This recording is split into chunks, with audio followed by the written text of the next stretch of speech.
following another development, and this time where gunmen have opened fire on a United Nations convoy on a coastal road west of the Libyan capital, Tripoli. Now, this recent incident could complicate the gradual return of diplomatic and other international staff to that country.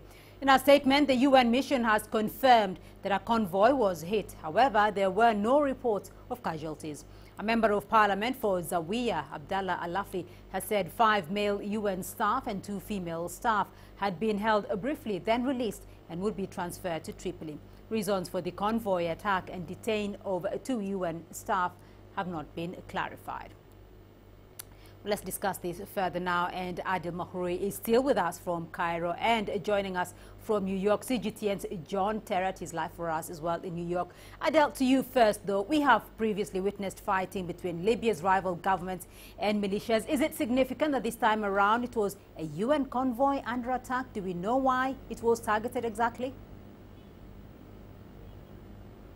Well, definitely. It means that the rules that were given, that no international organization, specifically the United Nations, would be affected in this ongoing struggle. Now we're seeing that being violated, and the UN sovereignty or the respect giving to the United Nations convoys is not anymore of concern to some Libyan factions. It is a big warning to the operating and humanitarian aid that is trying to proceed and enter in the entire Libyan territories. And seeing that taking place is a dangerous signal, particularly to the Western government. The Western government should have, or was expected to have, a full control over Libya's western territories, and it has not maintained that strong will. It remains divided, and militants remain to have significant influence in the region, and the United Nations' latest attack is quite an evident example for that. Well, John, just how much concern, though, has this incident raised at the United Nations? Well, you know, Beatrice, enormous concern, and one of the reasons for that is that many UN staffers here at headquarters in New York actually take time out from their regular jobs and go overseas and serve on these missions. So they will know people in missions personally all over the world, including, I'm sure, in Tunisia and in Libya. Now, whether you call them peacekeepers or staff members or personnel, they all serve at the behest of the current Secretary General, Antonio Guterres. And it's not the first time that diplomats, including UN staffers, have been targeted in Libya since the fall of Colonel Gaddafi. The biggest event, of course, was back in 2012 when there was an attack on the US consulate in the eastern city of Benghazi, and we lost the US ambassador to Libya, Chris Stevens, and 3 other American personnel. But by 2014, because of that and other attacks, most of the missions had left Libya, including the United Nations, because UNSAMIL, the mission to Libya, is actually now based in Tunisia. So this convoy would have to have come over the border from Tunisia into Libya in order for this latest incident to have happened. And the very latest news I have for you is that within the last hour here at UN headquarters, in the briefing room, Stefan Dujarric, who is one of the spokespeople, confirmed that all 7 members of the UN staff were safe. So that's a little bit of good news.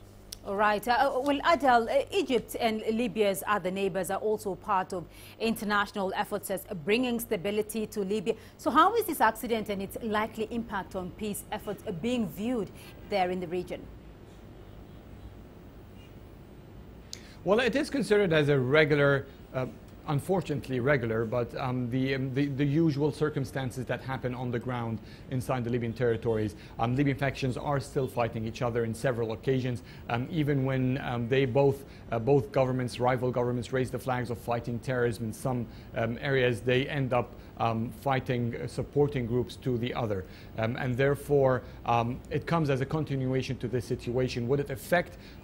It would not greatly affect specifically that it has targeted the United Nations, but it would affect it in a way to see that there isn't still significant progress from the Western side to maintain full control over its territories, like we've seen in the East. The Eastern government has shown significant improvement, or there are still challenges on both sides, but with that missing, it means that both the representatives, the Eastern government in Tobruk and the Western government in Tripoli, they still do not have the capability or the force to put forward any agreement they could reach, even if that happens soon. So even if there are any agreements, they cannot guarantee that all factions will follow, and that remains a grave, dangerous point for the entire peace or possible peace in Libya. Right, grave, dangerous point there. John, Libya's UN-backed government, though, has failed to gain the traction that the international community had hoped it would.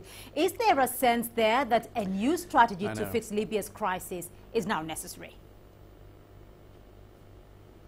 Well, yes, Beatrice, but the problem is what to do about it, because as Adele was explaining eloquently there, the problem that we have in Libya now is that we have one country with two governments, one in Tobruk, one in the capital Tripoli, and neither of them talk to each other. One is backed by the United Nations, one is not.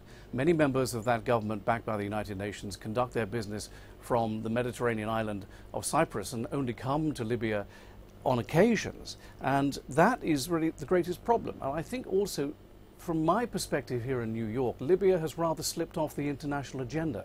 It just isn't being discussed right now by people who matter in the US administration and to a certain extent here at the United Nations. Now, having said that, funnily enough, today, right now, in the next couple of hours, the United Nations Security Council, which has a very busy day today, it's dealing with the Middle East, it's dealing with Sudan, South Sudan, but it's also going to look at Libya. But the issue that they're looking at today regarding sanctions as they apply to the oil industry. Now, the oil industry does have its eyes on Libya for obvious reasons, because there's a lot of oil there. But sanctions have been in place many years, going back even before the death of Colonel Gaddafi. The Council is going to look at that issue today. We're expecting a vote on a resolution, including how those sanctions may or may not affect the government of national unity in Tripoli. Beatrice. Right, John Terrat, very insightful information there. John Terrat joining us there from New York, and Adel Mahrouri in Cairo. To you both, thank you.